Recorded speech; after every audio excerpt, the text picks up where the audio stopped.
विशाल पहाड़ों के बीच बसी एक शांत घाटी में एक नदी बहती थी जो समय की शुरुआत से बह रही थी। वहाँ के लोग जहारा कहते थे, जिसका मतलब था जीवनदाता।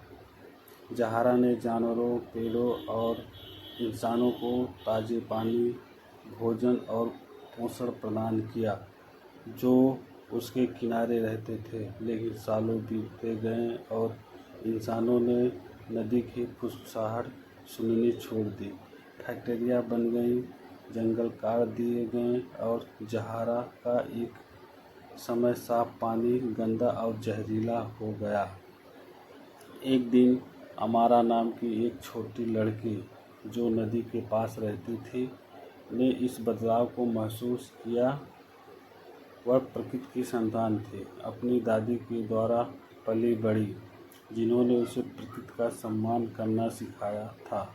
अमारा अक्सर हजारा के पास बैठकर उसकी धीमी गूंज सुना करती थी, लेकिन अब नदी मौन थी।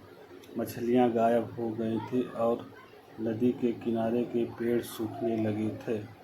नदी को बचाने का संकल्प लेकर अमारा पर्वतों के दिल में स्थित उस स्थान की ओर चल पड़ी जहाँ एक दंत कथा के अनुसार नदी की आत्मा रहती थी।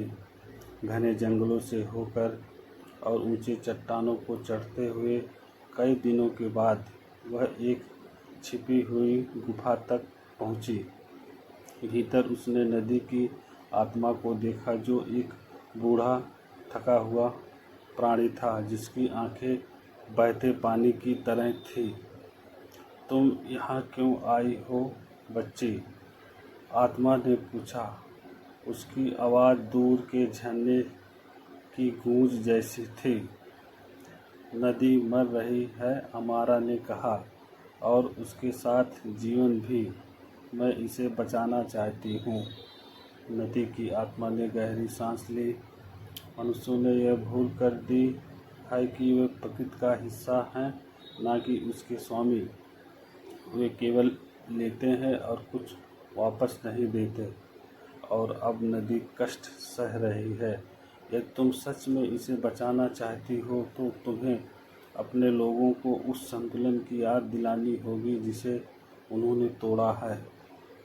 लेकिन मैं यह कैसे करूं? अमारा ने पूछा। आत्मा ने पानी में हाथ डाला और एक छोटा चमकता हुआ पत्थर निकाला।